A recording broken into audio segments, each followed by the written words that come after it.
Assalamualaikum, salam sejahtera, kepesanangan Kumadi Kiyongawi. Selamat datang ke Kamulah Podcast, sebuah platform audio siar yang pertama di Ranau yang mengangkat kisah, cerita daripada tokoh, individu dan pempengaruh tempatan untuk jadikan sebagai inspirasi, motivasi dan sebab untuk kita berubah menjadi lebih baik.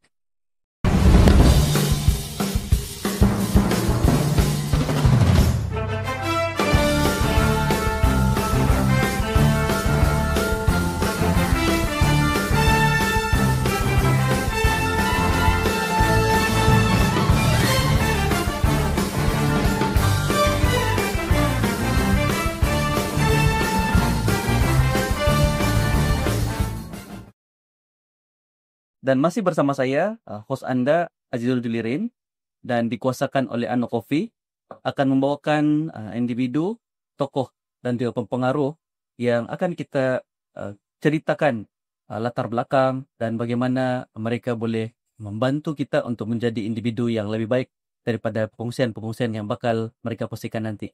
Jadi pada hari ini saya bersama dengan seorang sosok yang tidak asing lagi di negeri Sabah sebenarnya, juga individu yang menjadi inspirasi kepada ramai orang. Saya tidak perlu perkenalkan namanya lebih lanjut kerana ramai di luar sana sudah pun maklum tentang peribadi dan sosok Dr. Ramzah Dambul ini sendiri. Okey, Datuk, apa khabar? Bagus. Terima kasih atas jemputan. Ya, terima kasih atas penerimaan kita punya jemputan podcast untuk kali ini. Jadi sedikit banyak sebelum kita masuk kepada apa yang kita mau tahu lebih lanjut tentang Datuk, tentang apa dia punya ideologi, mungkin idealisme dia, dan bagaimana daripada latar belakang kehidupan beliau dulu membentuk beliau seperti hari ini, dan sedikit banyak kita boleh tanya juga latar tentang suasana negeri Sabah. Iya. Sekarang Dr. Ramzah juga menjadi individu yang penting dalam menjadi pemikir pada strategi-strategi negeri Sabah sendiri. Ya, bolehlah dikatakan begitu. Okey. Okey. Jadi nama penuh beliau ialah Profesor Madya Datuk Teknologis Dr. Ramzah Dambul lah. Asal daripada Kundasang Ranau Sabah. Sama-sama Kundasang juga ni. Kundasang. Dan latar belakang pendidikan mendapat ijazah sarjana muda sains dalam geologi fizikal daripada Universiti Malaya pada 1994, kemudian sarjana sastra dalam geografi fizikal daripada Universiti Kebangsaan Malaysia tahun 2000 dan dapat PhD dalam klimatologi sinoptik daripada University of East Anglia pada tahun 2007. Dan kepakaran beliau adalah daripada dalam bidang klimatologi. Sekarang menjawab jawatan sebagai Ketua Pegawai Eksekutif IDS, Institut Kajian Pembangunan Negeri Sabah. Ya, betul. Ya. Dan banyak pencapaian Dr. Ramzah ni sebenarnya. Beliau dapat peringatan hormat Ahli Setia Darjah Kinabalu untuk mendapat gelaran Datuk. Kemudian anugerah fellowship Chevening, British Council dan Pejabat Luar Negeri Commonwealth 2008.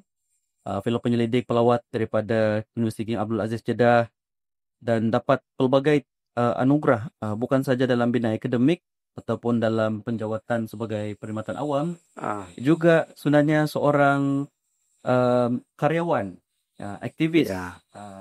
Seorang Macam-macam lah, nampaklah jiwanya ya. seni dan juga seorang pencinta kucing. Ya. Terlalu gila kuasa, semua macam-macam semua dia mau ambil. Okey, jadi sebenarnya Dr. ni ialah multi talented lah, suatu permata yang kita miliki di negeri Sabah. Dan untuk hari ini kita cuba untuk ambillah mungkin sebahagian beberapa sisi daripada Dr. Ramzah ini, sebab Dr. Ramzah ini sebenarnya dia boleh berada di mana-mana. Kalau dalam bidang akademik pun dijadikan sebagai contoh, dalam bidang perkhidmatan awam sudah berkhidmat di peringkat persekutuan federal dan juga sekarang berkhidmat dengan negeri Sabah. Di peringkat ya. Saya ingat berkhidmat dengan negeri Sabah ini yang tugas yang pertama lah sebagai penjawat awam negeri. Ya, betul, penjawat awam negeri yang pertama. Sebelum ni banyak masa berkhidmat di peringkat federal persekutuan. Pernah menjawat jawatan juga sebagai Timbalan Ketua Usaha di Iya. Kementerian Sains, Teknologi Inovasi, Hmm. dan berbagai lagi lah kan, dokter. Jadi saya ingat itu sesuatu yang sangat penting dalam membentuk Dr. Hamzah seperti hari ini. Dan oke, tidak mau buang masa, kita mau tanya serba sedikit tentang latar Dr. Hamzah sebenarnya. Mungkin latar belakang membesar lah.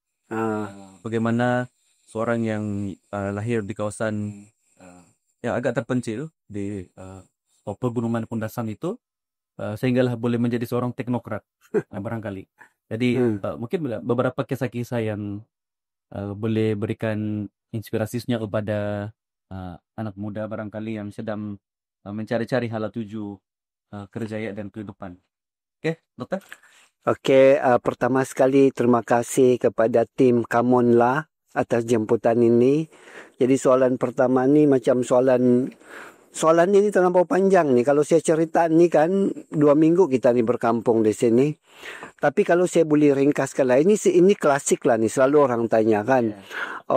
Ialah sebagai anak jati Kundasang, dan saya sebenarnya di Kundasang tu dalam pembelajaran tu dalam tahun 80-an tau. Dan 80-an di Kundasang tidak sama dengan sekarang ini.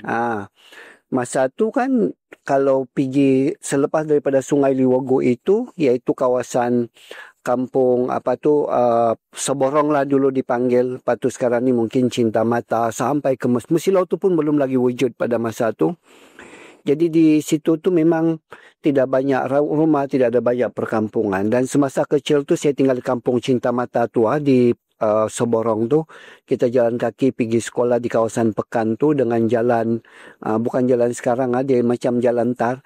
Lepas tu kereta pun masa tu ambil sayur tu mungkin 1 minggu 1 kali boleh nampak kereta. Jadi berkumpul lah ni semua budak-budak melihat. Tapi sebenarnya itu bukanlah satu yang saya rasalah kan pada zaman saya itu sebenarnya adalah normal. Bukanlah, saya tidak mau romantikkan. Saya tidak suka romantikkan tau kita punya masa lalu. Sebab selalu kita akan cakap, kakak dengan generasi muda, kamu tahu kah kami dulu begini tau. Kesusahan. Kami masih lagi boleh jadi macam ni. Saya rasa it is not right for us to romanticize.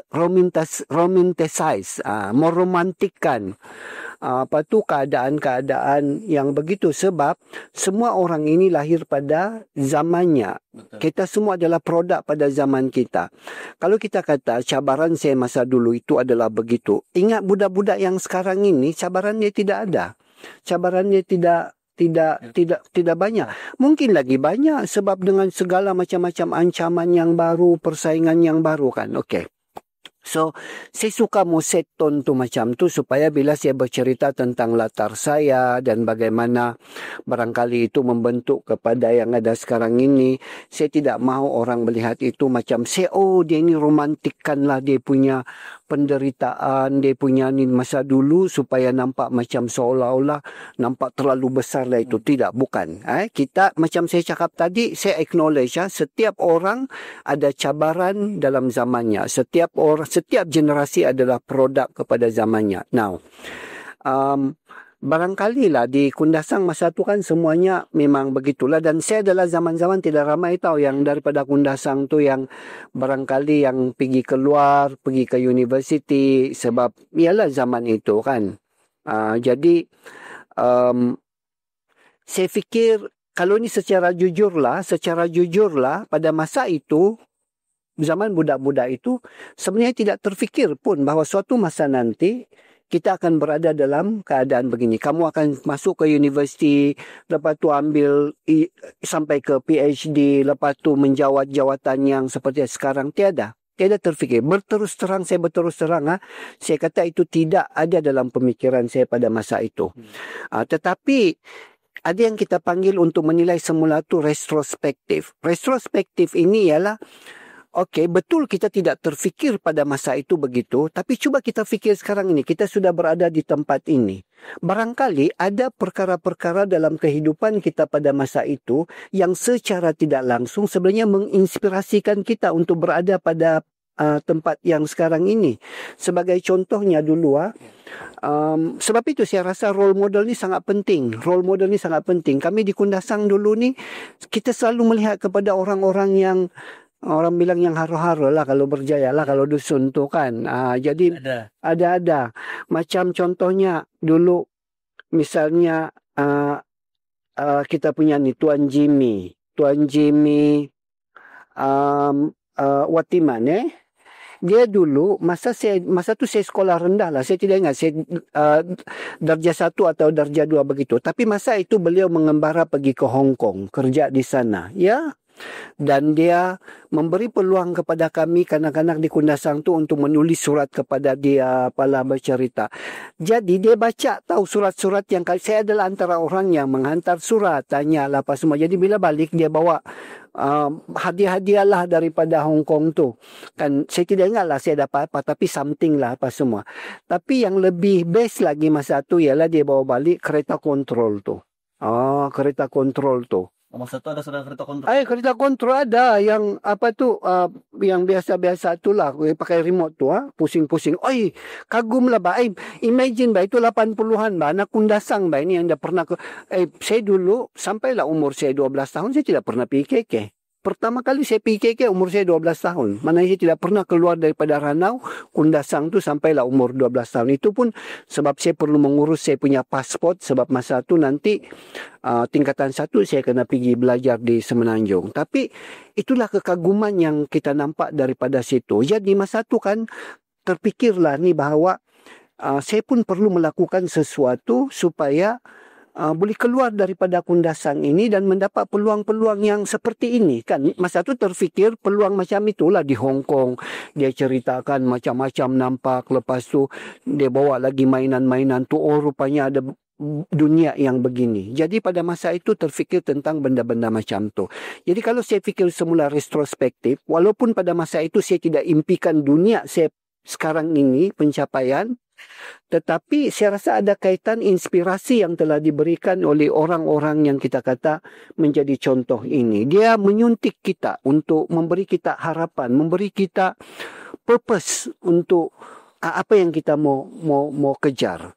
Begitu. Dokter rasa dan dokter pandangan ketika proses kita membesar itu perlu ada role model, perlu ada betul.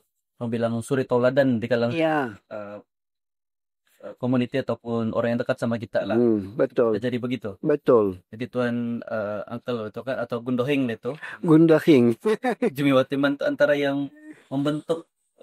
Betul. Antara ni. Betul. Saya sangat berterima kasih sebenarnya kerana ialah bayangkan apa pengorbanan yang dia buat. Dia pergi Hong Kong tu kerja di sana.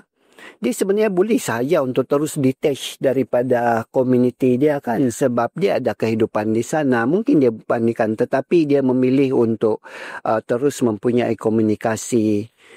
Jadi saya fikir itu adalah kenapa saya rasa pentingnya bagi generasi yang baru ini. Tidak kiralah apapun pencapaian kita. Kadang kita rasa macam dah payahlah bahasa kongsi saya punya ni begini-begini saja. Who knows? Perkongsian kita tu boleh inspirasi. Kalau tidak ramai orang pun satu orang cukuplah kan. So begitulah saya percaya kepada begitu. Macam banyak sudah saya jawab ni. Saya jawab macam mana saya punya keadaan dulu tu membentuk dahil ni dan macam mana pula kepentingan. Tapi okey ya. Kemudian selepas daripada peringkat rendah Doktor Datuk sebutkan tadi sesuatu ban mau. Tidak apa. Di doktor. Okey.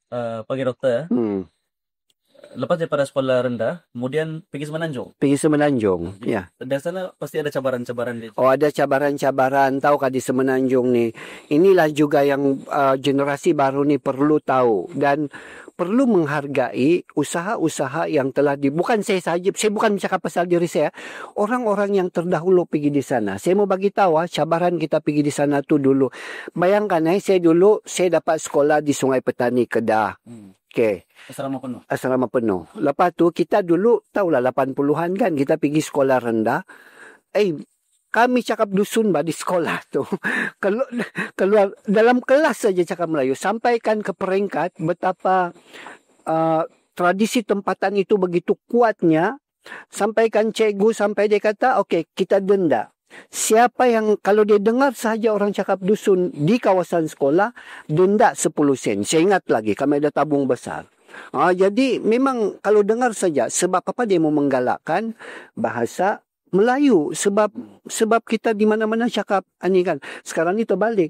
Sekarang ni kita berusaha untuk memberi macam-macam galakan supaya kamu kembali bercakap bahasa etnik kamu kan. Sebab ramai yang tidak cakap. Tapi anyway, Dan itu juga kali dokter macam di generasi kami punya ibu bapak cakap Melayu sudah supaya betul. bilang di sekolah Betul. boleh Betul. boleh kecap itu. Boleh catch up. Sebenarnya sebab itu saya tidak salahkan. Saya punya anak-anak saudara pun mana ada yang bercakap dusun sebagai bahasa pertama. Anak-anak saudara saya, satu orang pun tidak. Sebab memang ibu bapa dia mengajar tu. Dan saya tidak salahkan disebabkan tekanan itu tahu. Bayangkan saya pergi Semenanjung. Saya rasa macam Melayu saya ni okey sudah. Dia cakap apa? Tak faham lah kan begitu. Lepas tu kamu cakap apa? Macam tu bah. Macam, ini malulah bah. Jadi tekanan. Lepas tu orang bilang yang macam mengejek-ngejek lah. Tapi ini saya maafkan lah diorang semua tu. Sebab saya rasa itu adalah, kalau mau bilang betul-betul yang racism apa semua, saya tidak rasa lah saya pernah berdepan. Ini macam budak-budak nakal lah bah ni, kecil-kecil. Cikgu-cikgu semua tidak lah begitu. Ini yang rakan-rakan sebaya ni biasalah kan mengejek. Bila kita lain sikit. Itulah yang saya rasa. So, cabaran daripada segi begitu. Sebab itulah kan, zaman-zaman itu sebenarnya, kalau pergi di Semenanjung, ramai yang balik. Akhirnya tidak tahan. Beberapa minggu balik. Atau satu penggal balik. Kan? Tapi itu yang kami ini dulu. Budak-budak sekarang ni bertua. Sebab bahasa Sabah ini telah mengarus perdana. Berterima kasihlah juga kadang-kadang kepada influencer-influencer kita yang kadang-kadang kita cakap bukan yang tapi diorang promosi bahasa Sabah. Jadi menyebabkan dia sudah terbudaya. Kita pergi Semenanjung sekarang ini, kita cakap Sabah, diorang mengikut-ngikut kita cakap Sabah tahu. Bukannya dia meremeh-remehkan kita. Dia mau cuba. Sebab dia rasa macam Sabah ni ada keunikan kah begitu kah kan. Walaupun kadang-kadang bah dia itu tidak betul, tapi tidak apalah, itu menunjukkan dia dia mau cuba. Berbanding dengan kami dulu, dia ejek-ejek begitu kan. So itu adalah antara cabaran dia. Lepas tu lagi adalah cabarannya adalah daripada segi bukan saja daripada segi bahasa, tetapi daripada segi pendedahan juga. Sebab macam saya di sana tu kan saya rasa ketinggalan lah. Sebab macam diorang tu tahu macam-macam. Satu, kita dulu macam terutama macam kita ni di Kundasang ni. Mana kita terdedah dengan macam contohnya sukan pun. Paling-paling pun bola sepak yang terdedah. Sebab itu saja yang boleh di Padang. Mana kita terdedah dengan bola keranjang lah, sepak takraw lah, badminton lah, volleyball lah kan. So kita rasa macam di sana tu macam memang ketinggalan sikit lah. Kita rasa macam Penansawa. Kalau di sini. Penansawa ni maksudnya adalah orang ulu. Masuk macam seolah-olah maksudnya adalah orang yang tidak cukup ada pendedahan lah. So itu adalah antara cabaran-cabaran dia. Dan tadi dokter sebut pasal bahasa itu kan. Tapi waktu dokter di sekolah menengah, dokter juga seorang yang terlibat ke dalam seni orator. Betul. Macam mana dokter jadi cabaran itu tadi menjadi satu peluang pula? Ini iya, sekitaran itu. Itulah saya cakap. Saya dalam family, sebab saya ni kan yang bongsu dalam kami punya keluarga yang besar ni. Saya ingat dulu abang-abang saya masa saya kecil ni, kakak-kakak saya kuranglah sikit. Abang-abang saya ni macam selalu bully tahu. Yalah, ni kan itu tidak bully. Jadi saya ni ada sifat rebel. Rebel. Yang memanas lah ni. Dan satu lagi, sebab sebagai anak yang bongsu, saya punya mama sama bapa pun macam, dia lebihkan lah sikit kan. Orang bilang kena ebik kalau dalam dusun kan. Jadi disebabkan yang itu, saya ni ada ego sikit yang macam bukanlah rasa macam terpaling pandai, tapi kau ingat saya tidak boleh buat macam tu. So dalam dusun dia punya penganakan. Tercabar sedikit. Tercabar, tapi bukanlah sampai ini kan. Jadi disebabkan itu, maka di sana saya sudahlah, kita macam saya kata tadi, sudah kita ni tidak didedahkan dalam bidang sukan. Sebab kalau asrama penuh kami tu, sukan dia semua yang macam rugby adalah ni, lepas tu ni, jadi kita tidak terdedah kepada itu sebab kawasan kampung kan apalah sangat ni. Jadi saya kata saya kena ada cari sesuatu. Tapi yang saya paling apang-anakan tu sekali ialah bahasa itulah yang kena ejek-ejek. Sebab saya suka bahasa dan saya rasa bahasa saya okey. Tapi itulah mungkin sebab diorang tidak biasa. Jadi saya memang ada saja pertandingan saya ikut. Ada saja pertandingan saya ikut. Walaupun kena ejek ni, ada saja pertandingan kena saya ikut. Kalau bahasa saja menulis. So lama-lama dalam tingkatan 4 tu, saya jadi ketua pasukan untuk kami punya debat tu, dan saya johan pun untuk peringkat daerah. Daripada saya tingkatan 3, tingkatan 4, tingkatan 5, 3 tahun saya sapu johan peringkat daerah untuk pertandingan pidato wakil daerah tu. Lepas tu saya jadi ketua editor lagi untuk majalah inilah. So saya rasa ini semua adalah tentang bagaimana kita menanggapi cabaran lah. So bagus, sebab tu saya suka kadang-kadang ni bahawa daripada awal-awal lagi kita kena didik generasi kita ni bahawa dunia ini keras. Kau pun kena keras. Sebab itu yang saya rasa dalam keluarga saya. Abang-abang saya membuli apa semua. Saya pun ingat tidak boleh rebel. Lagipun saya boleh mengadu sama bapa saya, sama mama saya kan. Tapi memanglah selalu saya kena pukul lagi, kena tempeling lagi dengan abang saya. Kalau dengar sini tu, saya mau ungkit balik itu kan. Sebab terlampau jajal kan. Tapi saya fikir itu adalah sesuatu yang saya bawa secara positif di sana, dan saya rasa satu game changer kepada perubahan saya di sanalah bila berdepan dengan cabaran-cabaran seperti itu. Ya, kemudian Dr. sambung pengajian di Universiti Malaya. Pengajian di Universiti Malaya. Lepas tu berulang lagi tahu cerita tadi tu. Yang pasal bahasa tu. Pasal bahasa tu. Masa tu kan tahun 90-an sudah di Universiti Malaya. Itu saya kata, tahukah, untuk saya masuk dalam tim Universiti Malaya untuk pertandingan debat, 2 kali saya pergi audition, 2 kali kena tolak. Okey, yang pertama sekali itu mungkin sebab saya masa tu saya masih lagi dalam asasi sains masa tu matrikulasi kan. Saya pun tidak berapa bersedia, dan saya tengok dia macam terkasima sikit lah dengan persaingan tu. Saya pun rasa saya tidak perform dengan bagus lah masa pemilihan tu, so tidak terpilih. Masuk tahun pertama saya pergi pemilihan, saya rasa okey, dan macam yang kawan-kawan yang lain tu. Tapi jurulatih tu dia cakap apa tahu, kamu ni bagus, kamu punya point, kamu punya confident, kamu punya ni. Sebab saya di peringkat sekolah menengah pun sudah terdedah kan. Tapi kamu punya bahasa ni, kamu punya sabar terlalu pekat. Betul dia cakap. Macam saya cakap, kawan saya yang Kelantan ini pun ada, saya boleh dengar dia punya ni. Kenapa itu tidak dikomen? Kenapa mesti Sabah kan? Tapi sekarang ini saya faham sudah kenapa. Sebab pada masa itu orang belum biasa dengan Sabah. Jadi bila cakap macam tu, seolah-olah macam benda itu asing bagi diorang kan.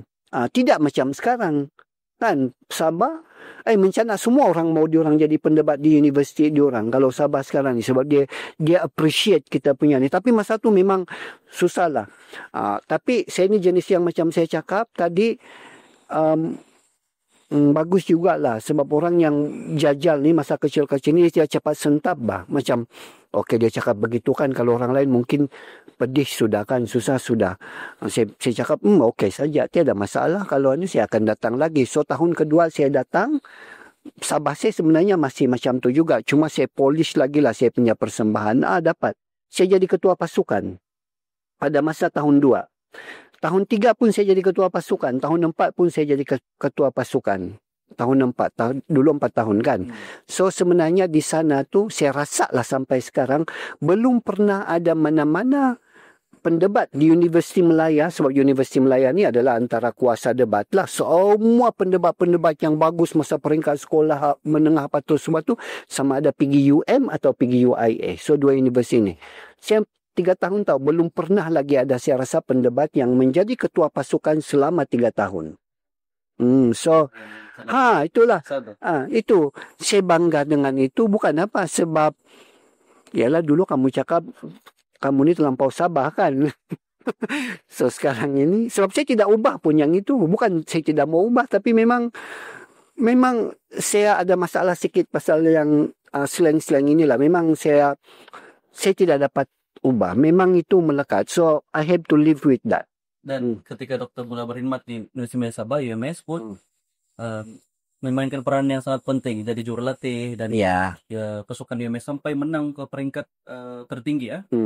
Debat diraja. Ya betul. Dan saya yakin itu satu pencapaian yang berpanjangan daripada sekolah menengah sampai kepada ni. mesti. Dan adakah dokter anggap itu sebagai satu cara dokter kasih salur atau kasih channel itu rebel sebenarnya? Iya, barangkali juga dan bercakap pasal yang UMS tadi itu kan, ini sebenarnya dan ramai orang tidak tahu sebenarnya, ramai orang tidak tahu tentang sejarah debat UMS dan ini. Tapi sebelum saya mau cakap cerita tentang debat ini bukan usaha saya satu orang. Masa saya datang di UMS, betul saya yang membawa kejurulatihan itu, culture itu, tapi saya disokong oleh orang-orang seperti Profesor Dr. Asmiati, suaminya arwah Dr. Lokman, patuk ada Latif Lai, lepas tu ada beberapa lagi lah. Dan ini semua adalah Puan Salmi Jemon, itu semua adalah merupakan ni. Tetapi masa saya datang di UMS itu 1998, UMS ini jangan kata pernah menang pertandingan. Bukan saja tidak pernah menang pertandingan, bahkan tidak pernah menang satu pun perlawanan. Dan bukan itu sahaja, bahkan tidak pernah menang satu pun juri. Kan dalam setiap perlawanan tu boleh kalah, sama ada kalah 3-0 ataupun kalah 2-1. Bermakna sekurang-kurangnya kita dapat satu mata lah, tapi kita kalah sebab diorang satu lagi pasukan dapat 2. Okey. Ini 3-0. Bukan sahaja di peringkat kebangsaan, di peringkat Sabah pun sendiri. Lawan dengan IPG Guru, UITM, kita kena balasan 3-0. Okey, bila kami datang Balasahan lain. pasukan balasan, memang pasukan balasan. Lepas tu bila kita datang tu kan, saya ni kan jenis yang obses sikit sebab biasalah hidup dalam dunia keras macam saya cakapkan, saya peringkat sekolah menengah, saya sudah berdepan dengan macam-macam di UM pun awal tu macam-macam. Jadi kejayaan ini tidak mudah tahu. Sebab dunia ini brutal, dia kejam kan. Dan untuk kita boleh menanganinya, kita juga kena kejam, kita kena melawan kan. Jadi saya tengok budak-budak di UMS masa ni bukannya tidak ada bakat, tapi jenis yang ambil tidak serius apa semua. So saya ubah rejim latihan itu. Tidak melawan. Saya ubah rejim latihan tu kan sampai menangis-nangis, tapi dengan bantuan masa tu adalah arwah Dr. Lokman dengan Profesor Dr. Asmiati. Sampailah pada tahun pertama kami di sana tu, kami ubah tu, kami menang di peringkat Sabah. Sampai jadi Johan, bukan sahaja Johan, kami clean. Kami menang 3-0 daripada Liga sampai ke peringkat akhir. 3-0, maknanya clean. Bukan sahaja menang. Daripada belasahan satu, ini pun tidak menang. Pergi kebangsaan pada tahun pertama memang kami kalah di peringkat awal, tapi ada juga menang juri lah ni. Bolehlah juga 2-1. Tapi tahun kedua selepas tu kami Johan. Tapi bila Johan di peringkat kebangsaan itu, juri dia tidak clean lah 3-0. Ada juga yang kami kalah juri, tapi keseluruhannya kami menang perlawanan dan akhirnya ni. Dan diteruskan daripada itu lagi, UMS adalah antara 4 sahaja universiti di Malaysia ini, UMS, UIA, UM dan juga UITM. UITM, UIA dan UMS. 4 ni saja universiti yang pernah menang semua tournament penting di peringkat kebangsaan, iaitu debat diraja, debat alam sekitar, dan yang ketiga adalah sama ada debat perpaduan atau debat kemerdekaan. Sebab ini adalah yang berselang-seli lah. So ibaratnya kalau Grand Slam itulah kan, dia menang semua Grand Slam lah. Macam Serena Williams lah kalau dalam tenis. Dia menang semua Grand Slam tu kan, Australian Open, French Open, Wimbledon dengan US Open. So tidak ni tahu. So itulah permulaan dia. Itulah. Doktor waktu itu walaupun aktif dalam aktivisme debat itu, juga sebagai seorang saintis, sebagai seorang pengkaji. Iya, betul. Ya. Dan saya pun ada terbaca buku dokter pasal mengulas isu-isu kemiskinan di negeri Sabah, isu-isu marginal ini kita perlu angkat. Jadi bagaimana dokter menyimbangkan tuh antara komitmen debat, komitmen membentuk pasukan yang mantap tuh dengan komitmen sebagai seorang akademia dan juga seringkali menggetai negeri Sabah dan UMA sendiri dalam posisi-posisi penting. Iya. Sebelum dia masuk kepada pentadbiran yang federal lah. Saya pun susah mau jawab yang ini. Saya selalu ditanya dengan ini, tapi pada saya macam ni lah. Semua benda ini akan menjadi ringan kalau kita suka, betul atau tidak? Yes. Kan? Semua benda akan menjadi berat kalau kita tidak suka. Kalau kita suka kan, benda itu orang lain nampak, macam mana mau buat ini. Tapi sebenarnya kalau kita suka, kita tidak rasa pun beratnya itu. Kan? So, macam mana dia seimbangkan apa semua tu, saya pun susah mau jawab. Sebab pada saya macam masa tu, saya ada saja masa untuk buat penyelidikan. Saya buat yang ini pun ada saja masa. Dan tidak pun mengganggu rutin personal saya pun daripada segi dengan keluarga, dengan kawan-kawan apa semua. So, saya rasa lah, saya tidak ada sebarang petua tentang itu. Tapi petua saya ialah, kita buat apa yang kita suka. Kalau kita buat apa yang kita suka, dengan sendirinya kita dapat motivasi, dengan sendirinya kita dapat disiplin, macam mana kita menyusun kita punya masa tu. Kalau benda yang kita tidak suka, ajarlah dia macam mana pun. Begini disiplin masa, begini dia punya ni apa semua-semua tu tersasar juga tu. Sebab saya pun ada pengalaman juga. Kalau benda-benda yang saya tidak minat, tidak juga. Tapi kalau benda yang minat, dan kita ni saya rasa jadi mudah. Pada saya satu keseronokan pun. Dua-dua saya suka sebenarnya. Penyelidikan ni pun saya suka. Aktiviti pelajar pun saya suka. Dan saya pernah ikut doktor buat pelancaran buku Alien Mencari Cinta. Buku Kudel. Puisi Doodle yang pertama. Betul. Ketika pelancaran tu doktor ada sebut tentang diversion. Jadi boleh doktor ulas sedikit pasal itu. Saintis yang aktif dalam orator pada masa yang sama mempunyai kehanghalusan jiwa dalam ditumpahkan dalam bentuk puisi dan juga yang abstrak. Iya. Mungkin doktor boleh. Iya, ini pun saya selalu ditanya nih. Iyalah sebab saya kan disiplin saya sains. Daripada sarjana muda, master sampai kepada PhD saya bidang sains. Lepas tu saya pula menulis puisi, karya-karya kreatif. Lepas tu buku saya tu kan menang Hadiah Sastra Perdana Malaysia. Kebangsaan. Yang pertama, buku pertama yang menang untuk Hadiah Sastra Perdana Malaysia daripada Sabah. Untuk kategori buku. Kalau yang macam eceran apa semua tu sudah ada menang lah. Tapi masa tu 2012 tu dia menang. Itu adalah buku pertama daripada Sabah. Tapi ini pun susah juga saya mau jawab. Sama juga macam tadi. Dia macam ni.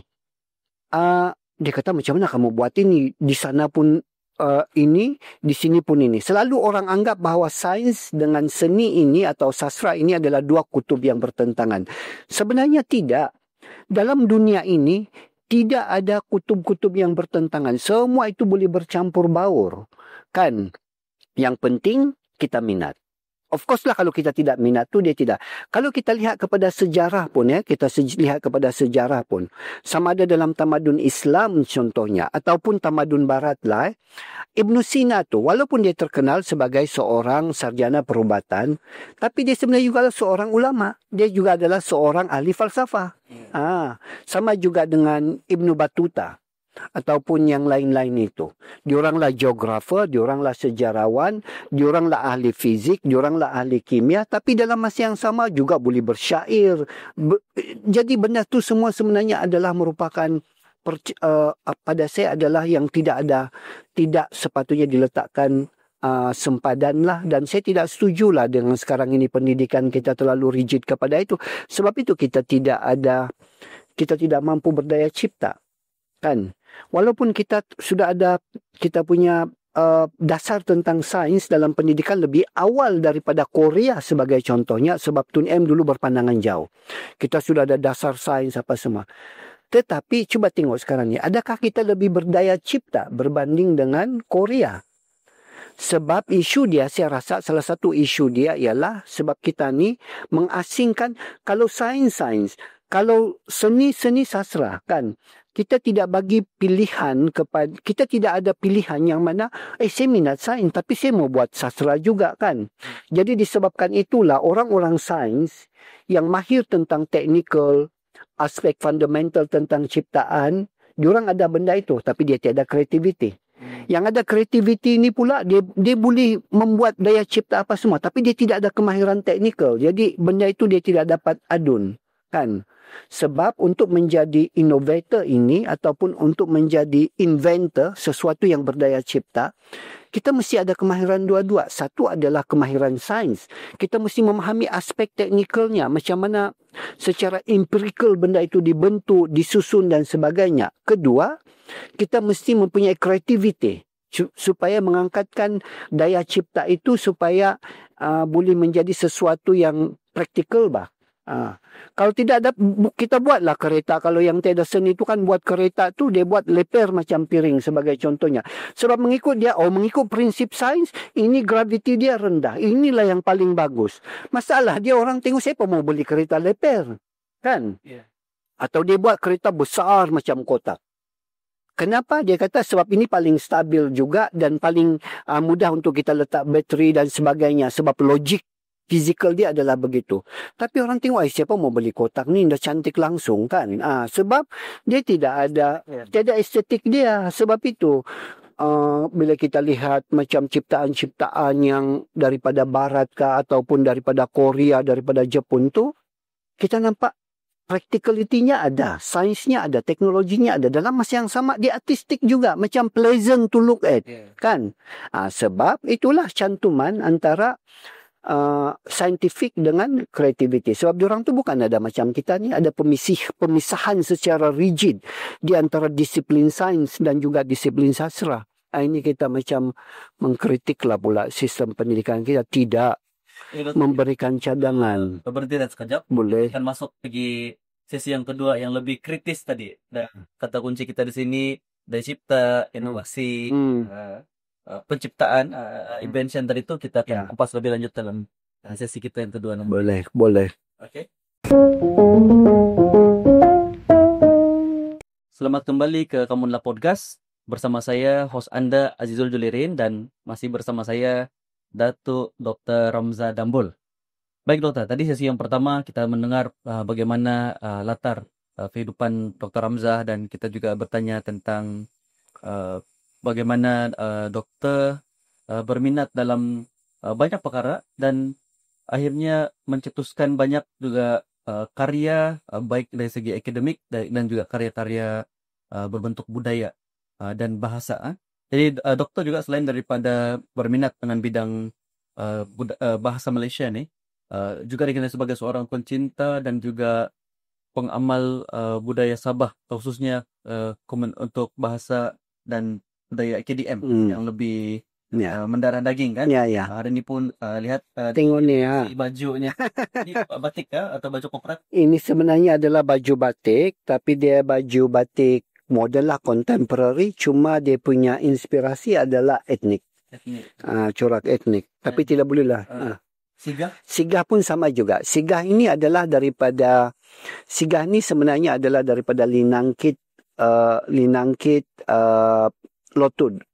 Tapi yang telah pun dikreatifkan, lepas tu dijadikan sigah. Jadi bagaimana dokter melihat kita punya bangsa pribumi Sabah Bumi Putra ini sebenarnya kita boleh perkasakan melalui pemerkasaan budaya dari segi pemakaian, bahasa pada masa kini. Kalau orang anggap kadang kalau ada yang apply budaya atau aplikasi budaya ini dalam hidup dia macam masih sebagai masih kolot. Tapi dokter pula dia pun pendekatan tu sudah berbeza daripada kepercayaan kebanyakan orang tentang modern itu. Saya rasa lah barangkali jugalah mungkin ada setengah orang yang rasa macam sekarang ini kalau kita terlalu taksub dengan budaya ke apa semua, mungkin itu macam setengah orang melihatnya sebagai satu sekatan, satu keterbelakangan lah.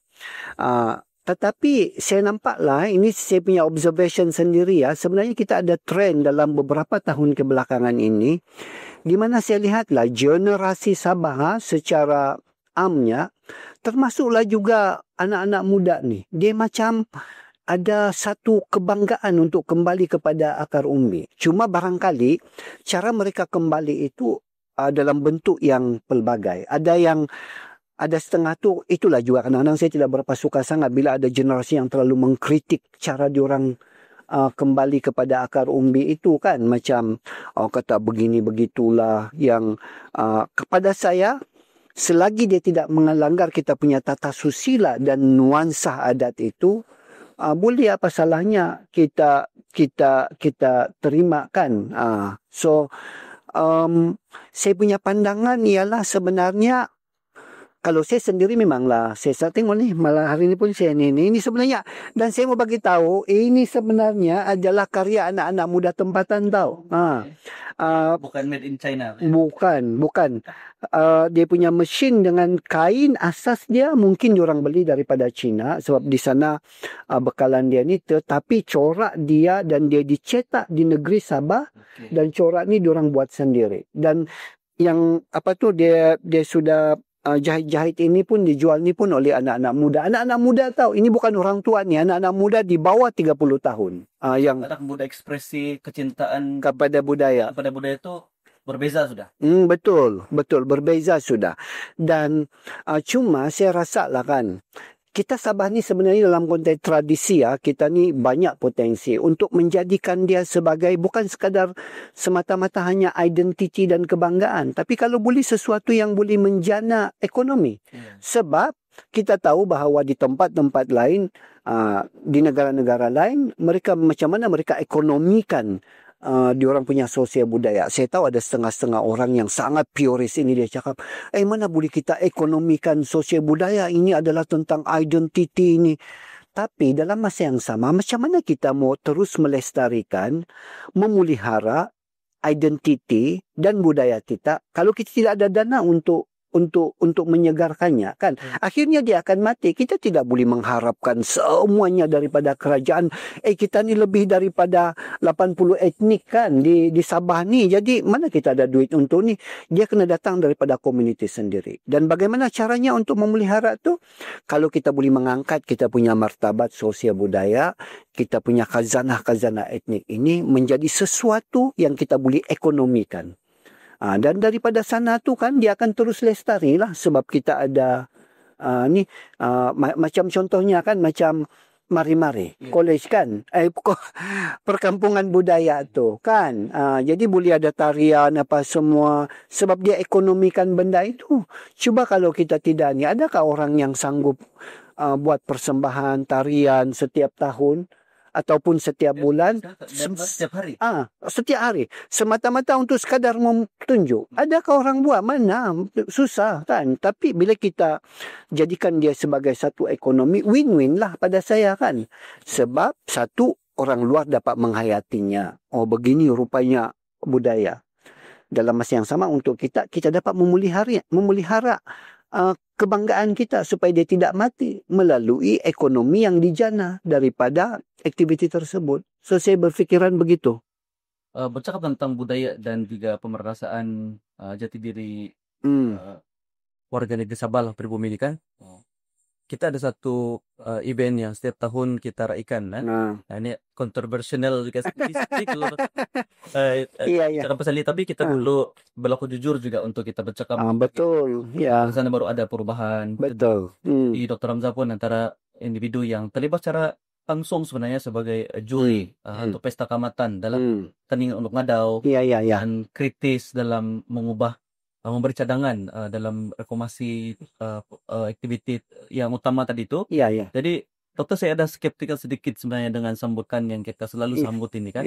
Di mana penganjurnya ialah kita punya bangsa sendiri KDM sendiri. Hmm. Kemudian yang meraihkan pun suku kaum KDM Akres juga. Iya. Dan kita menyambut puluhan tahun Hmm. hasil tuayan padi Iya. secara sekarang dikomersialkan lah. Iya. Soalnya untuk mengangkat semangat padi itu. Iya. Tapi kita antara bangsa yang meraihkan aktiviti dan juga hasil tuayan padi, tapi suku kaum KDM ini masih lagi yang menjuarai dalam isu kemiskinan di negeri Sabah. Iya. Jadi bagaimana Anda lihat pandangan lah kita ini? Ya. Saya rasa betul lah, saya setuju dengan Azizullah dalam konteks ini. Satu ironi lah orang cakap. Saya tahu bila kita sebut ini ada orang akan terasa, tapi kita bukan mau mengkritik siapa-siapa. Kita bukan mau cakap bahawa yang ini gagal, acara ini tidak perlu apa semua, bukan. Ini adalah satu refleksi. Kita melihat, kita menilai semula. Sebab daripada refleksi inilah dan daripada penilaian secara jujur beginilah kita dapat satu motivasi dan anjakan untuk berubah, kan.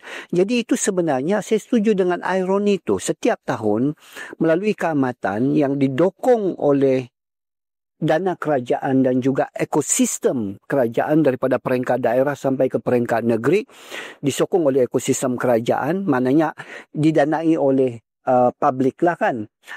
Meraihkan keamatan, dan keamatan ini adalah pesta menuai, kan, mensyukuri ni. Dia sebenarnya adalah tentang ekonomi lah, itu kan, ekonomi pertanian.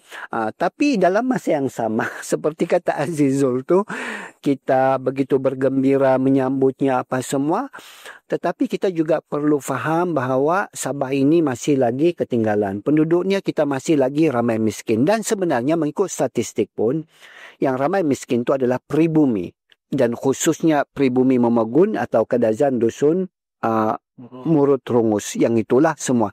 Sebab mereka ini memang masih lagi ramai yang berada di kawasan luar bandar. Tetapi ialah kita sambut keamatan tu, kita menjulang tentang penanaman padi yang merupakan landasan kepada ekonomi.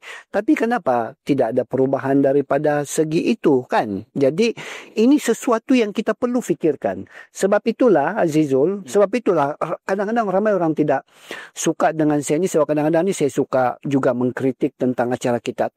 Contohnya, sebab saya selalu melihat sepatutnya, kan, keamatan ini yang disambut dengan begitu besar, dan saya rasa keamatan ini adalah satu-satunya, adalah program yang paling ditonton, melibatkan audiens daripada semua peringkat umur. Kanak-kanak, orang remaja, orang muda sampai kepada orang tua berduyun-duyun pada masa itu. Jadi saya fikir inilah masanya kita gunakan keamatan itu sebagai asas untuk memperkasa. Bukan hanya asas untuk bersukaria semata-mata. Sebab itu, saya kata, unduk ngadau ini adalah salah satu item signature di dalam keamatan.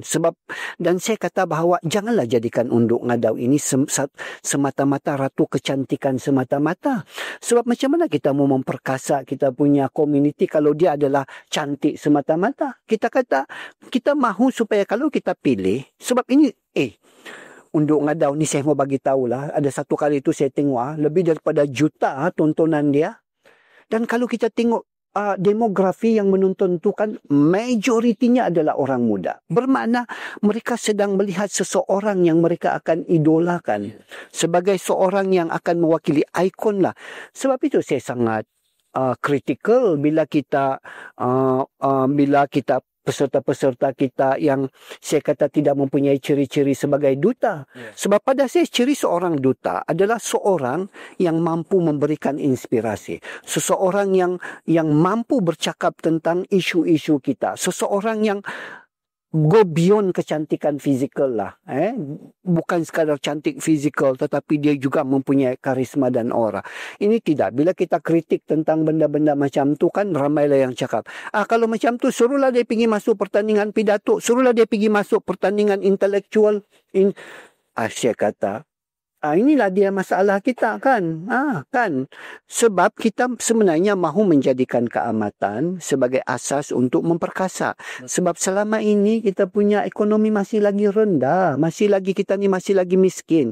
Dan untuk kita mengubah itu, maka kita wujudkan di dalam keamatan ini program-program yang memberi kuasa suara kepada generasi muda. yang akhirnya membawa agen perubahan. Tapi kalau kita tidak mempunyai ciri-ciri itu di dalam pemilihan, kita punya ikon-ikon yang kita mau nobatkan masa keamatan, macam manalah kita mau mengubah itu kan? Bagaimana pula pandangan doktor kalau dari segi dia punya tema tamasya itu di pertingkatkan barangkali untuk bercakap tentang memanfaatkan budaya itu sebagai satu daripada cara untuk kita mendapatkan pendapatan ekonomi. Betul. Ya. Saya juga percaya di kalangan KTM ni, Ya. oleh kerana kita ni tinggal di kawasan yang geografinya tidak menentu, Ya.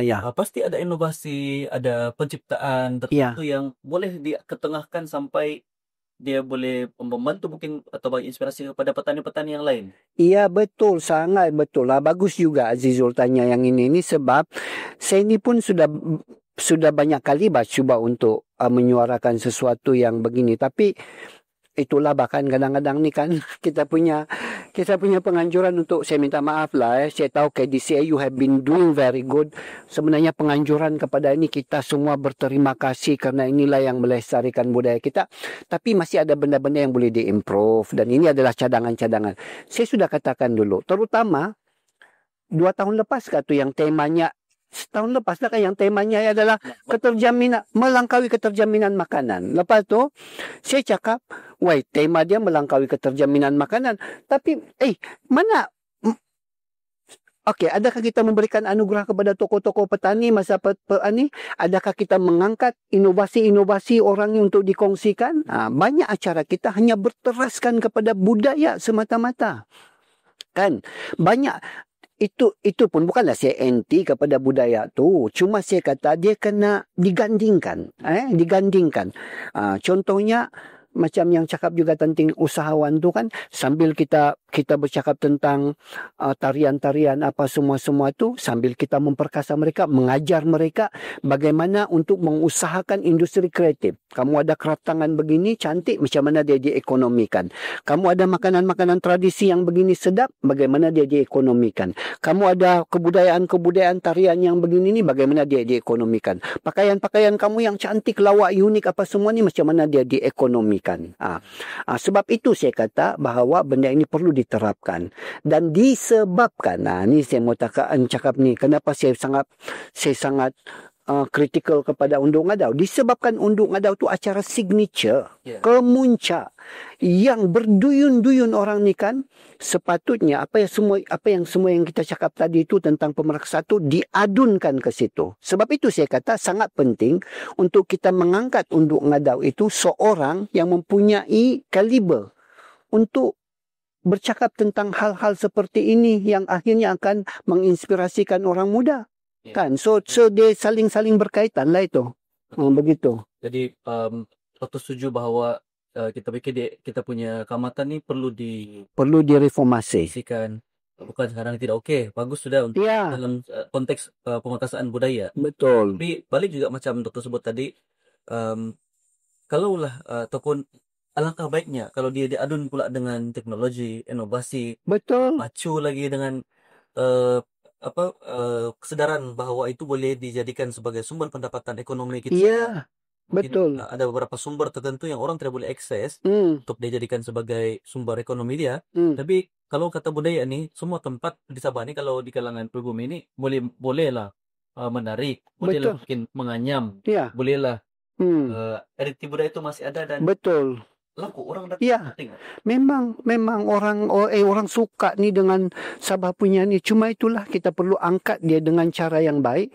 Dan macam mana cara kita untuk mempopularkannya, mengangkat dia, tentulah melalui, saya rasa Undung Ngadau tu adalah salah satu caranya. Sebab tu saya kata kita kena manfaatkan itu. Jangan hanya cari sumandak cantik sahaja.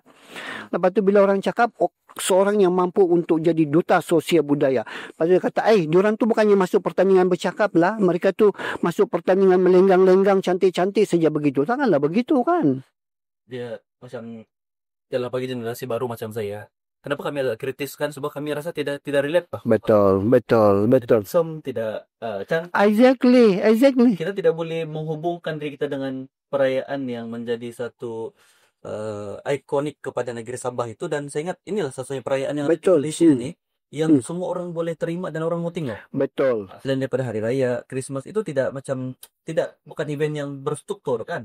Jadi keamatan ni saya ingat perlu dipertingkatkan. Perlu dipertingkatkan. Betul lah, mengkali boleh diperbesarkan lagi anugerah-anugerah tu, misalnya macam tahunan tu kan anugerah inovasi indigenous, inovasi pribumi kan. Kita bagi hadiah kepada itu kan. Juga memberi fokus juga kepada petani sebab kita hasil tuaian. Betul. Perayaan yang mengangkat hasil tuaian padi, tapi belum juga begitu nampak yang warga tani ini dijadikan sebagai highlight dia dalam tu. Betul. Itulah.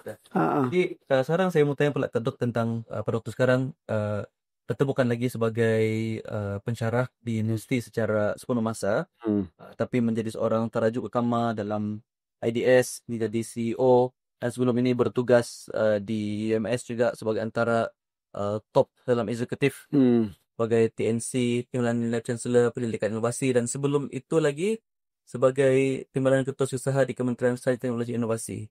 Nampaknya banyak dalam mungkin suasana pekerjaan waktu itu melihat kepada bagaimana menjadikan sains teknologi ini sebagai satu mekanisme untuk membangun dan membuat perubahan lebih baik di dalam komunitas masyarakat ya. Jadi dalam konteks negeri Sabah, Dokter, macam mana kita melihat sains teknologi ini boleh membantu untuk membantu meningkatkan kemajuan negeri kita yang sekarang menuju ke arah kemajuan itulah. Sebenarnya belum lagi kalau saya ke arah kemajuan. Iya, betul. Yang penting kita dalam proses lah kan. Cuma saya cakap bahawa betul sains teknologi ini sebenarnya dia sebenarnya banyak kepentingan dia, macam mana dia memacu pembangunan kita. Cuma saya katakan bahawa di Sabah ni adoption of teknologi itu masih lagi kurang. Kenapa masih lagi kurang? Sebab kita punya ekosistem sokongan pun belum cukup. Lepas tu kita punya fokus dan priority pun belum lagi ni. Dan saya rasa ini adalah sesuatu yang kita perlu pertingkatkan lah. Sebagai contohnya, saya bagi contoh. Sekarang ini kalau kita tengok kepada pertanian pun, macam Azizul sendiri, Kundasang Aqua Farm. Bayangkan tempat yang kecil begitu, berapa kaki? Saya punya kawasan rumah ni pun lagi besar daripada Kundasang Aqua Farm yang di Mesilau tu kan. Tapi menjana pendapatan begitu banyak yang setara dengan pendapatan pertanian tradisional berekar-ekar. Kenapa? Sebab hanya menggunakan teknologi hidroponik yang itu tu kan, dengan teknologi seperti itu. Tetapi benda ini masih lagi belum diperluaskan bah. Macam kita masih ada ramai lagi petani yang menggunakan teknik-teknik yang lama, tidak adopt tu kan. Dan barangkali salah satu juga sebabnya ialah sebab kita kurang galakan kepada itu. Kurang galakan kan. Misalnya macam saya sendiri, masa saya jadi Timbalan Naib Chancellor Penyelidikan dan Inovasi di UMS kan. Bayangkan di UMS tu kami ada 100 saintis dan teknologis yang mempunyai macam-macam kepakaran dan kemahiran. So apa yang saya mau buat ialah saya mahu menggunakan mereka untuk membantu usahawan-usahawan kita di seluruh Sabah memberikan intervensi ni kan. Tapi bukanlah saya kata tidak disokong, tapi dia macam sukar sebab di Sabah kita sendiri tidak ada satu badan yang cuba untuk konekkan kami dengan itu kan. Sebab kami universiti, kami katakanlah kami ingin membantu petani-petani lah apa semua. Tidak bolehlah kami terus pergi di sana saja kan. Sebab kan ekosistem petani ini kita ada Kementerian Pertanian dengan jabatan-jabatan apa semua tu kan. So kena melalui itu. Jadi bukanlah mereka tidak membantu bila kita pergi di situ, tapi kadang-kadang hasrat kami yang kata kita mau tingkatkan adoption of teknologi itu kurang dapat difahami sebab tidak ada program dan priority within ekosistem kita sendiri yang mahu meningkatkan adoption of teknologi. Macam SINIK pun SINIK adalah satu-satunya entiti di Sabah ini dalam within the ecosystem government yang secara langsung adalah memacu dan juga memacu dan memecutkan adoption of teknologi secara khusus. Betul ada juga lah agensi-agensi lain yang secara tidak langsung juga memacu kepada itu kan. Tapi SINIC itu memang fungsi dia. Adoption of teknologi dalam pelbagai bidang, pertanian, keusahawanan, apa semua lah kan. Tapi bajet diorang 1 tahun, saya tidak mau sebutlah di sini kan, tapi macam I really think that the government should give them more. Kalaulah kita katakan bahawa pentingnya sains teknologi ini dalam memacu dan memecutkan ekonomi kita, khususnya ekonomi akar umbi pada skala-skala kecil. Sebenarnya teknologi ini kalau dalam company-company yang besar ni dia sudah mainstream pun. Tapi kita bercakap dalam konteks ekonomi akar umbi yang usahawan-usahawan apa tu semua tu, sebab ini pun penting untuk diorang. Ialah macam Azizul sendiri, you can testify on that. Sebab bayangkan kata dengan tanah saya sekecil ini, saya boleh kembangkan perniagaan saya macam-macam sebab saya menggunakan teknologi mengoptimumkan sumber ini, dan itu akhirnya saya punya penghasilan itu adalah tinggi kan. So bayangkan kalau kita ada beberapa orang macam tu di seluruh Sabah yang digalakkan oleh polisi dan juga sistem kerajaan yang sangat pro kepada adoption of teknologi kan. Tapi ada kecenderungan, ada perubahan di dalam kerajaan kita sekarang untuk lebih ke arah itu, tapi kita semacam saya kata tadi masih ada banyak yang boleh diperbaiki dan diperkukuhkan. Betul. Jadi kita bukan bercakap tentang sains teknologi yang kena buka tulang besar. Betul, bukan. Industri berat. Mau pergi tidak juga macam mau pergi bulan kah kan? Kita maklum kita ada dari segi infra dan itu bukan tugas dan konteks yang kita mau bincangkan hari ini. Tapi saya lihat yang Doktor sebutkan tadi tentang ekonomi akar umbi. Dan ketika Doktor Sarah menjawab jawatan sebagai CEO IDS, itu dilihat sebagai satu daripada perhatian IDS sendiri, dan pasti itu daripada pikiran Datuk Dr. Ramza Dambul dan juga masukannya memberi perspektif yang baru terhadap bagaimana aplikasi sains teknologi kepada ekonomi akar umbi. Dan saya juga melihat memahati dan juga mendengar banyak sesi libat turus bersama dengan Datuk dalam Kongres Bumi Putra, dalam sesi perbincangan, forum dan sebagainya.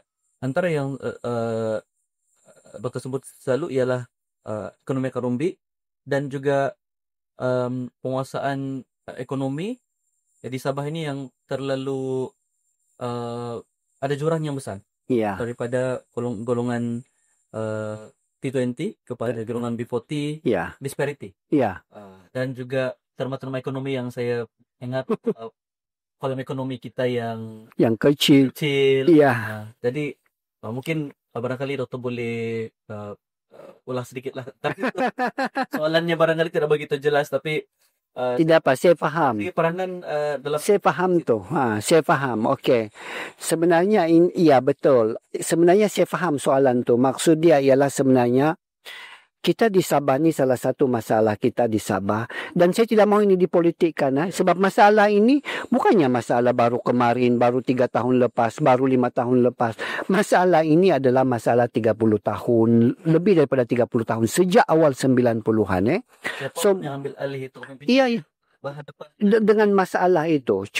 Jadi sekarang ini kita realistik, kita lihat masalah kita adalah daripada segi disparity, di mana wujud jurang yang besar, dan kita ni disparity paling tinggi tau antara semua-semua negeri. Bukan saja jurang antara Borneo atau Sabah dengan Semenanjung, tapi within Sabah tu sendiri, di antara bandar, penduduk bandar dengan penduduk luar bandar, di antara T20 dengan di antara B40, disparity kita sangat jauh. Okey. Lebih daripada hampir separuh daripada ekonomi kita dikepung oleh T20. Hanya kurang daripada 20%, 17% sahaja yang mengalir kepada B40. Sebab itu kita ada macam-macam isu tentang kemiskinan apa semua. Now, kenapa walaupun banyak usaha telah dibuat, oleh kerajaan negeri dan juga kerajaan federal, khususnya dalam konteks pemerkasaan Bumiputera.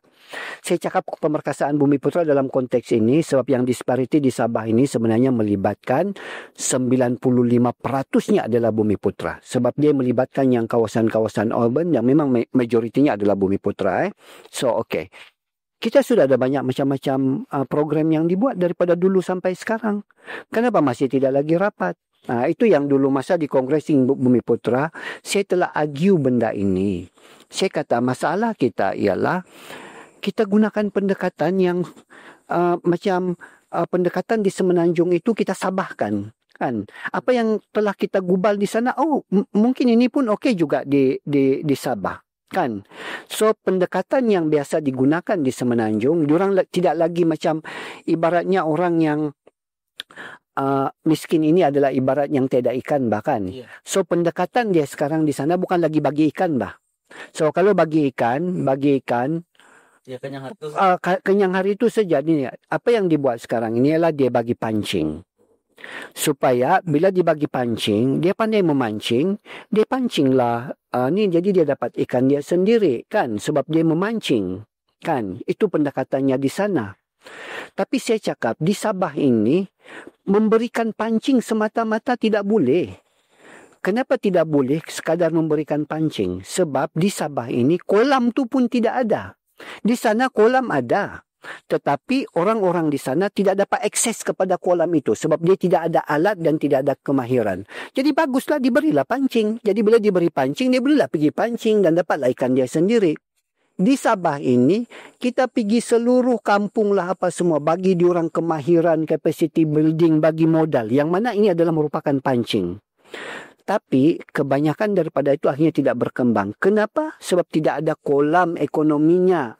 Kolam ekonomi itu tidak ada. Kenapa tidak ada? Sebab kita punya masalah daripada segi infra. Antara bandar dengan contohnya. Daripada Kota Kinabalu pergi Tongod. Berapa jam? 6 ataupun 7 jam kan. Itu dengan andaian bahawa kau pakai kereta sendiri kan. Tapi kalau orang-orang kampung yang apa semua tu bukannya pakai kereta sendiri kan. Kena naik lagi apa semua-semua. So bayangkan berapa jam kan. Itu kita baru bercakap pasal Tongod. Macam mana dengan Pensiangan. Macam mana dengan Long Pasir. Macam mana dengan Nabawan kan. Jadi begitu jauhnya diorang tu daripada kolam. Di mana kolam ni kita bercakap tentang pasaran, tentang aktiviti ekonomi dan sebagainya. Berbanding dengan di Semenanjung, mereka katalah diberi peluang yang contohnya paling jauh lah di sana. Apa namanya tu? Lex, tempat di Perak tu, pos apakah? Dia punya jarak hanya 3 jam saja daripada Ipoh. 4 jam daripada Pulau Pinang. Itu bandar besar tu. Kan? Industri. Itu yang tempat paling jauh lah itu. Macam mana dengan tempat-tempat yang lebih dekat apa semua ada kolam dia merata-rata bah. Jadi kalau kamu bagi dia pancing sahaja, ajar dia orang memancing pun they can survive. Tapi di Sabah saya kata bagi pancing semata-mata tidak boleh. First thing first, you need to create that kolam first.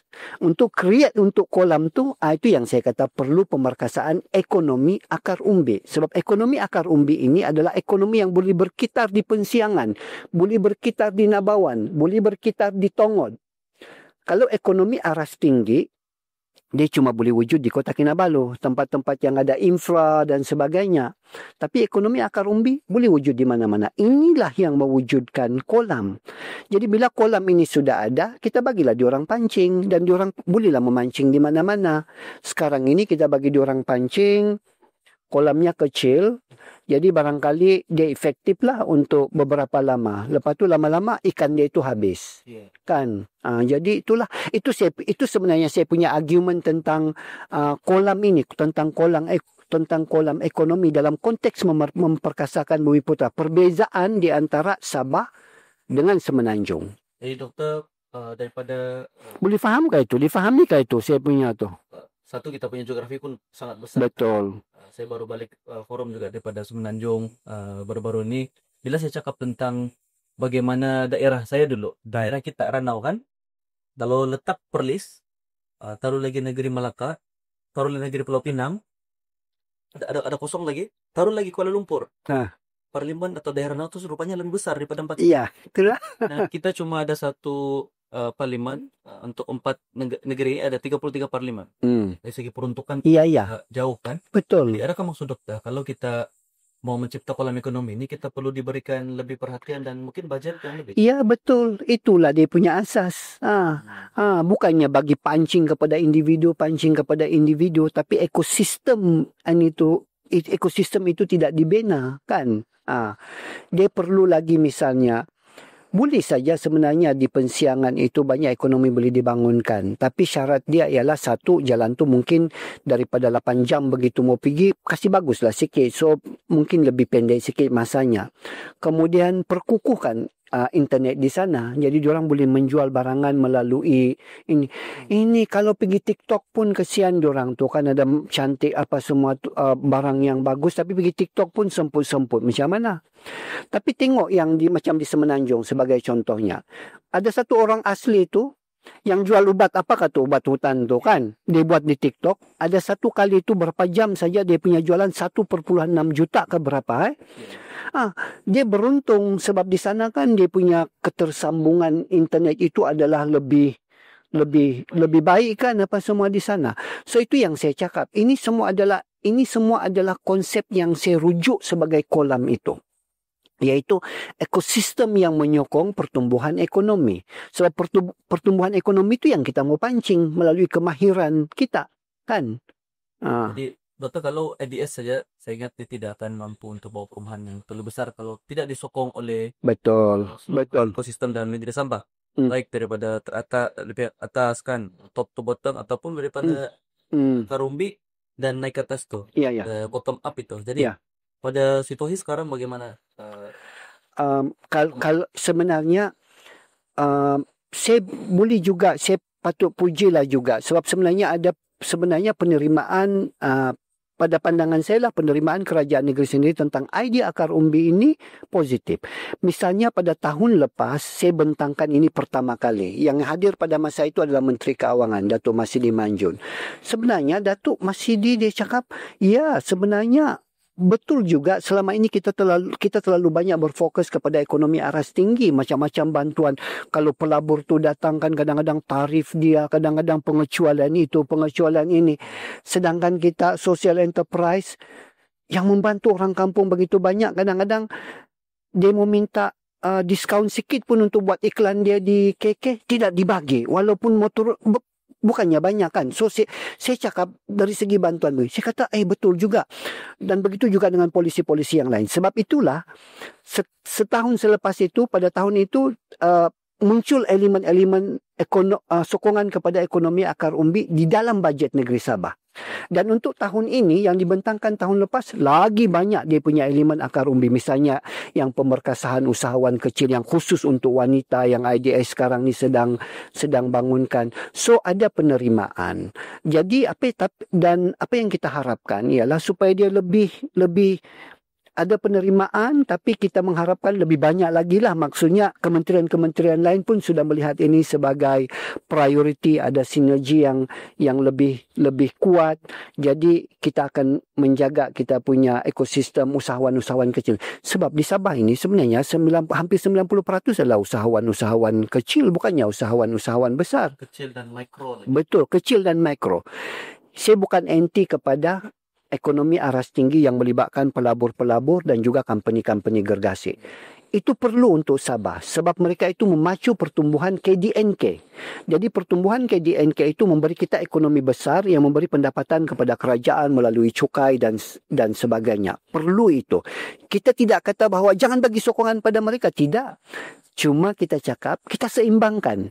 Kita bagi sokongan kepada ini, bagi juga sokongan kepada akar umbi. Sebab kepentingan bagi ekonomi aras tinggi adalah untuk memacu pertumbuhan KDNK kita, ekonomi besar kita untuk negeri. Keuntungan kita untuk membantu mengembangkan ekonomi akar umbi untuk merapatkan disparity tadi itu, supaya kita dapat mengurangkan kemiskinan, kita dapat mengurangkan yang peminggiran-peminggiran di situ. Jadi kita untung dua-dua.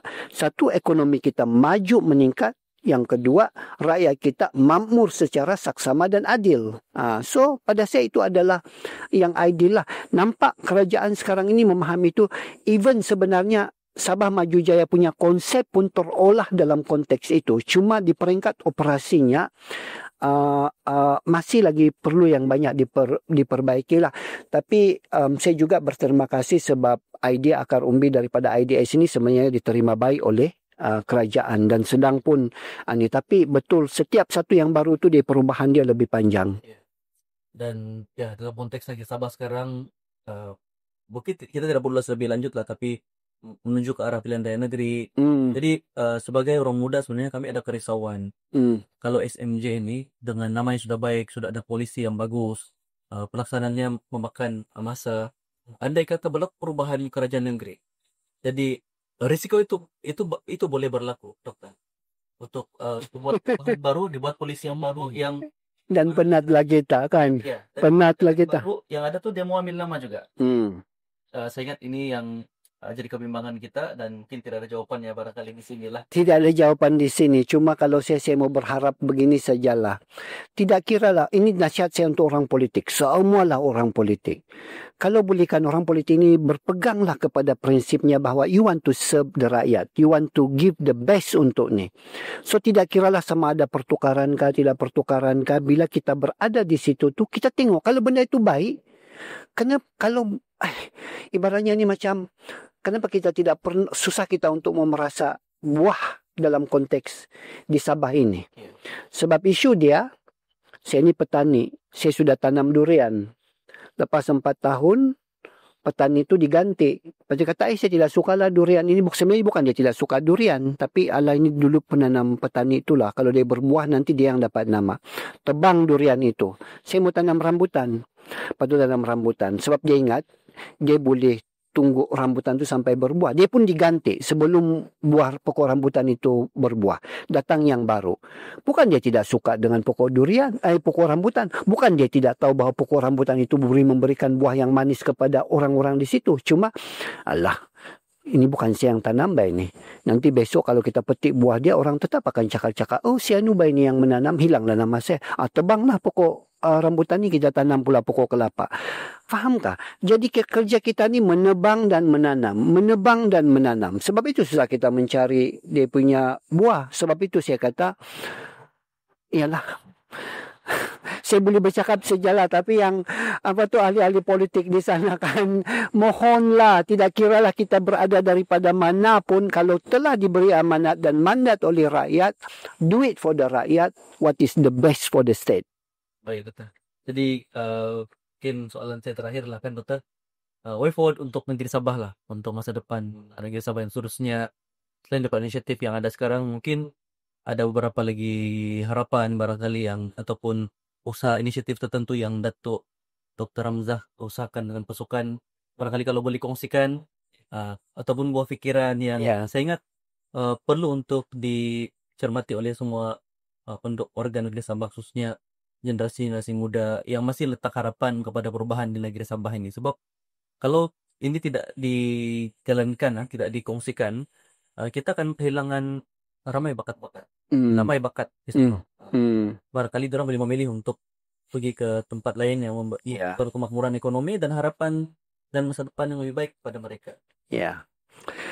Susah juga ini kan. Sebenarnya tidak ada juga yang lain selain daripada apa yang saya bagi tahu tadi. Itulah fokus kami di IDS pada masa ini sebagai sebuah badan pemikir yang kita katakan mempunyai peluang untuk memberi cadangan-cadangan kepada kerajaan. So apa yang selalu kami cadangkan ialah yang sekarang ini sampai ni kita mau advocate adalah daripada segi pengukuhan ekonomi akar umbi. Supaya lebih banyak polisi dokongan kepada ekonomi akar umbi yang akan dipacu oleh tiga teras yang penting. Satu adalah pelancongan berasaskan komuniti. Sebenarnya macam kafe, even Kundasang Aqua Farm tu, itu sebenarnya adalah pelancongan berasaskan komuniti. Sebab apa tahu? Pelancong datang di sana dan kita sendiri bangunkan tempat itu. Kalau pelancong itu datang di sana, 90% daripada apa-apa saja tu pergi kepada komuniti yang mengusahakan benda itu. Pelancongan yang bukan berasaskan komuniti adalah pelancongan yang berduyun-duyun orang datang, tapi operator itu yang mengaut 80% daripada itu. Sebab produk-produk dia hanyalah pantai, gunung yang tidak dikuasai oleh komuniti. So, pelancongan berasaskan komuniti. Kemudian yang kedua adalah keusahawan social enterprise yang sekarang ni juga berkembang.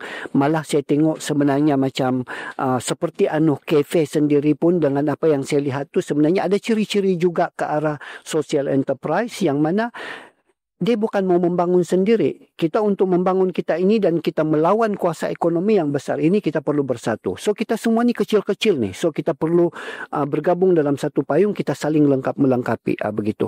Kemudian yang terakhir sekali adalah industri kreatif. Sebab itu sekarang ni nampak macam IDS kan. Kami banyak ni sokong-sokong ni yang buat festival lah, buat inilah. Sebab macam yang kita balik semula kepada keamatan tadi, jangan kita jadikan sosial budaya kita punya kesenian ini sekadar untuk berseronok-seronok sahaja untuk orang luar menonton, kemudian mereka boleh bercerita macam-macam di luar sana. Tapi kita sendiri bangga saja dapat, tapi ekonominya tiada. Jadi industri kreatif juga. So ini yang kami cuba untuk pacu, dan seruan saya kepada semua orang-orang muda di sana yang berbakat apa semua tu kan, mari kita sama-sama bangunkan Sabah. Peluang itu sedang berkembang di sini. Kolam itu kita sedang bina di Sabah ini. Jadi have faith in what we are doing as a whole. Kerajaan, civil movement, usahawan sendiri, industri semua, itu semua yang kita sedang buat. Jadi janganlah kamu berhijrah beramai-ramai ke tempat-tempat lain kan, sebab mudah-mudahan insya-Allah tempat kita pun, kolam kita akan kita perbesarkan dan harap dia makin lama makin membesar. Baik, terima kasih yang berbahagia Profesor Maria Datuk Dr. Ramza Dambul atas sisi kita pada malam ini. Kita seperti saya mengupas banyak topik ya, baik dari segi seni, budaya, juga daripada perspektif sebagai seorang pejabat awam dan nufrat yang memberikan kita inspirasi dan juga harapan-harapan baru untuk masa depan negeri Sabah yang lebih baik. Jadi sampai sini saja sesi podcast kita pada kali ini. Terima kasih atas sokongan Anda. Teruslah menyokong Kamunlah Podcast di saluran YouTube, di TikTok, kita juga ada di Facebook, dan kita juga boleh dilayari di Spotify. Dan podcast ini sepenuhnya dikuasakan dan dibiayai oleh Uncoffee. Sekian, jumpa lagi di episode yang akan datang bersama saya, host Anda, Azizul Julirin. Kamunlah Podcast, berani berubah. Terima kasih.